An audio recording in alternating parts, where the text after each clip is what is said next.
मैं हूं फैसल तारड़। आज 5 अक्टूबर है और आज दिन है बुध का। इस वीडियो के अंदर हमने बात करनी है कि मरियम नवाज की नवाज शरीफ से मुलाकात से कबल ही किस तरह नवाज शरीफ निशाने इबरत बन गए हैं, किस तरह से पसंदीदा आर्मी चीफ के मंसूबे पर पानी फिर गया है। ताकतवर हलकों की जानब से पीडीएम की हुकूमत को, बदमाशा की हुकूमत को क्या अल्टीमेटम दिया गया है और इस वक्त नून लीग के अंदर किस तरह से चीखें निकल रही हैं, किस तरह से एक अजीबोगरीब कैफियत में हैं कि हमारे साथ हाथ हो चुका है। बहुत ही अहम खबरें हैं जो इस वीडियो के अंदर मैं आपके सामने रखने जा रहा हूं। सबसे पहले जी, आज मरियम नवाज चोरी चुपके निकली लाहौर से लंदन जाने के लिए। इंतजार हो नहीं पा रहा था क्योंकि मफरूर झूठ बोलकर 3 सालों से यहां से भागा हुआ था और भाई तो ऐसे अजीबो गरीब कोई मखलूक है। मां का इंतकाल हो गया, दादी का इंतकाल हो गया, मैयतों को कोरियर करवा दिया लेकिन वापस नहीं आए। अब जाहिर है 3 सालों से मुलाकात नहीं हुई थी। मरियम नवाज बड़ी एक्साइटेड थी और बड़ी अहम तैनातियों के हवाले से कुछ नाम और कुछ प्लान भी उनके पास थे। अब कोशिश यह की गई कि चोरी चुपके पाकिस्तान से फरार हुआ जाए क्योंकि ये लोगों में तो निकल नहीं सकते, हेलमेट इनको पहनना पड़ता है और जहां पे जाते हैं वहीं पे इनके खिलाफ नारे लग जाते हैं। सिक्योरिटी ना हो तो पता नहीं इनके साथ क्या हो जाए। अब एयरपोर्ट पर गई हैं और वहां पे जो मरियम नवाज के साथ हुआ है वो तो पूरी कौम देख ही चुकी है, लेकिन जो नवाज शरीफ के साथ आज हुआ है, बतौरे पाकिस्तानी सारी शर्म से नहीं झुकता, सारी शर्म से नहीं झुकता, बल्कि बतौरे पाकिस्तानी डूब मरने को दिल करता है कि ये वो शख्स है जो 3 दफा इस मुल्क का वजीर आजम रहा है, जिसको चौथी दफा भी हम पे मुसल्लत करने की तैयारी हो रही है। ये वो शख्स है। लेकिन आज जिस तरह से निशाने इबरत बने हैं और पाकिस्तानियों के लिए शर्मिंदगी का बायस बने हैं। टोरंटो ये कैपिटल है कनाडा का।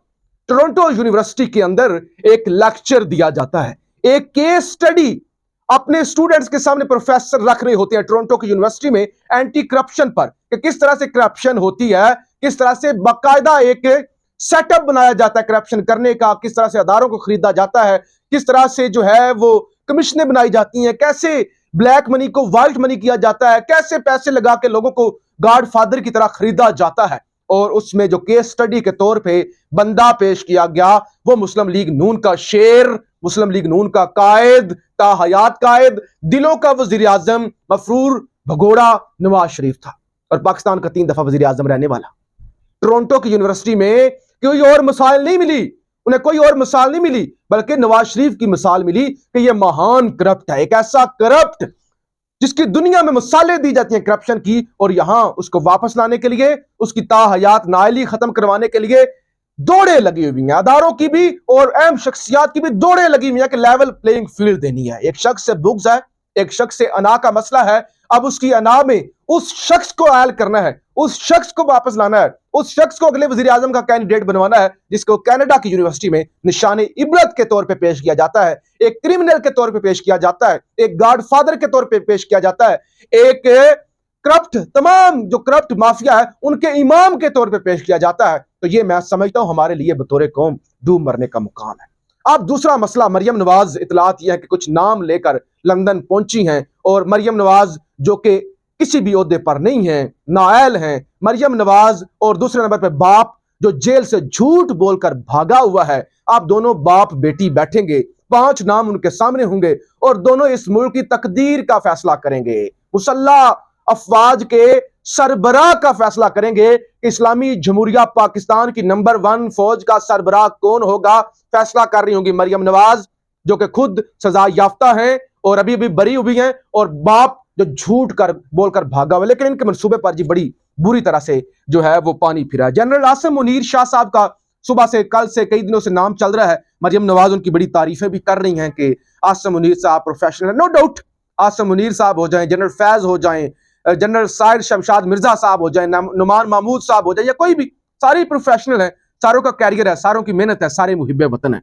लेकिन मुस्लिम लीग नून और नवाज शरीफ का यह ख्वाब है कि जनरल आसिम मुनीर को आर्मी चीफ बनाया जाए। ये मुबैना तौर पर इतलात आ रही हैं और इस सारे मामले पर वो आसफ अली जरदारी की बात भी मानने के लिए तैयार नहीं। आरिफ हमीद भट्टी साहब ने यह दावा किया है कि आसिफ जरदारी से भी नवाज शरीफ ने कहा है कि मैं मशवरा नहीं करूंगा।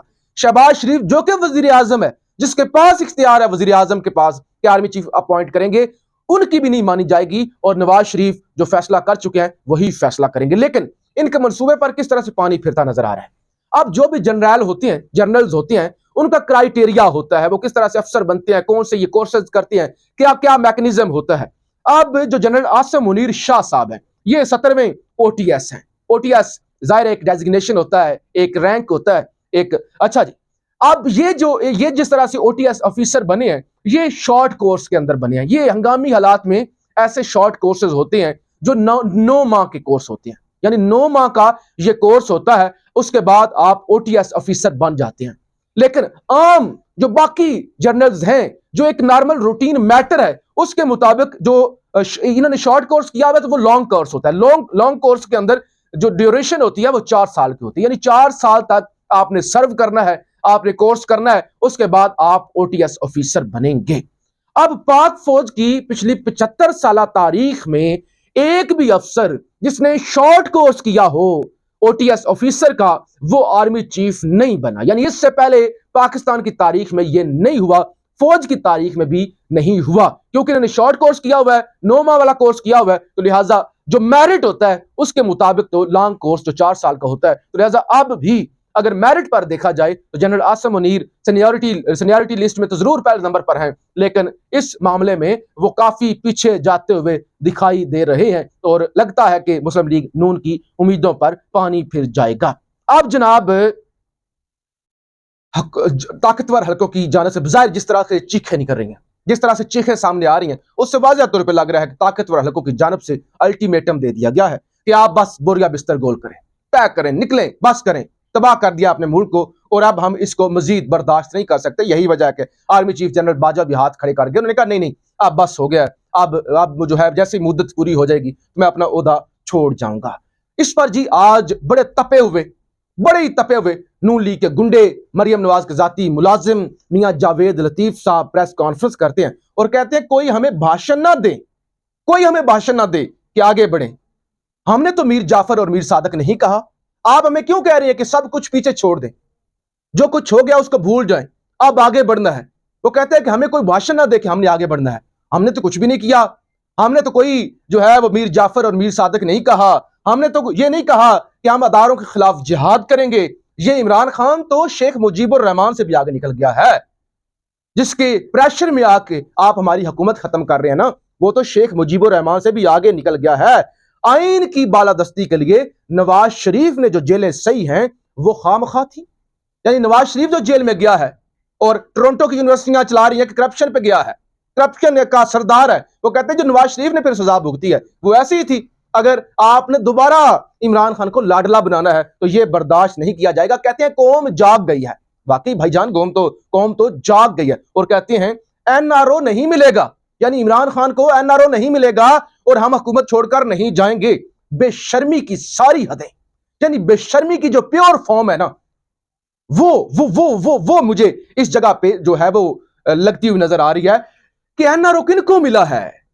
आर्टिकल 62(1)(f) के अंदर तरामीम कौन कर रहे हैं, नैब के अंदर तरामीम किन ने की हैं, इसहाक डार किन का वापस आया है, फर्द जुर्म किन पर आयद होना था और आज वजीर आजम बन चुके हैं। मरियम नवाज को पासपोर्ट भी वापस मिल गया, वो बरी भी हो गई एमर फील्ड और सारे केसेस के अंदर और आज लंदन भी चली गई। यानी बेशर्मी की इंतहा ये है जिस पर 1% भी करप्शन का केस नहीं है, उसकी हुकूमत खत्म कर दी जाती है और पूरे मुल्क के अंदर वो लोगों को जगाने में लगा हुआ है, लॉन्ग मार्च की तैयारी कर रहा है। और आज खान का ये ऐलान आ गया सामने, वो कहते हैं कि लॉन्ग मार्च के सारे कार्ड मैंने सीने से लगा कर रखे हुए हैं और मैं कब कहां से लॉन्ग मार्च शुरू करना है, क्या कुछ होगा वो अभी मैं किसी के सामने नहीं रखूंगा, लेकिन सारे कार्ड जो हैं वो मेरे सामने हैं। और जबकि FIA के अंदर इंपोर्टेड हुकूमत ने इंक्वायरी भी शुरू कर दी है, साइफर से लेकर ऑडियो लीक तक का जो मामला है खान साहब का, उसकी FIA ने इंक्वायरी शुरू कर दी है। लेकिन बेशर्मी ये देखें कि जो आइन को कस्टमाइज कर रहे थे, जो सेहत कार्ड को खत्म कर रहे थे, जो इंडिया से मशीनरी मंगवाने का प्लान बना रहे थे और जो सारी भोंडी हरकतें कर रहे थे, उनकी ऑडियो लीक्स की तहकीकात नहीं होंगी। जबकि इमरान खान जो साइफर के मामले पर बात कर रहे थे और लीक भी इन लोगों ने की है, नेशनल सीक्रेट एक्ट की खिलाफ वर्जी की है, उसकी FIA जरूर जो है वो करेगी मामला। तो ये इस वक्त जनाब मामला बड़ा दिलचस्प हो चुका है कि नवाज शरीफ, शहबाज शरीफ और इन तमाम तर मामलों इनके जो ख्वाब हैं वो चकनाचूर होते हुए नजर आ रहे हैं। अदारों ने बड़े फैसले कर लिए हुए हैं।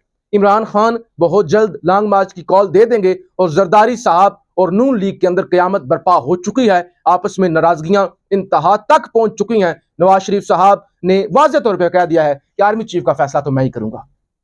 और जाहिर है, जरा अंदाजा करें, आर्मी चीफ का फैसला वो कहते हैं मैं जरदारी से भी नहीं पूछूंगा, शहबाज से भी नहीं पूछूंगा, किसी से नहीं पूछूंगा, मैं फैसला करूंगा। और मरियम नवाज जो इतलात है इसीलिए लंदन गई हैं ताकि नए आर्मी चीफ का फैसला हो सके। अपनी राय का इजहार जरूर कीजिएगा। पाकिस्तान जिंदाबाद।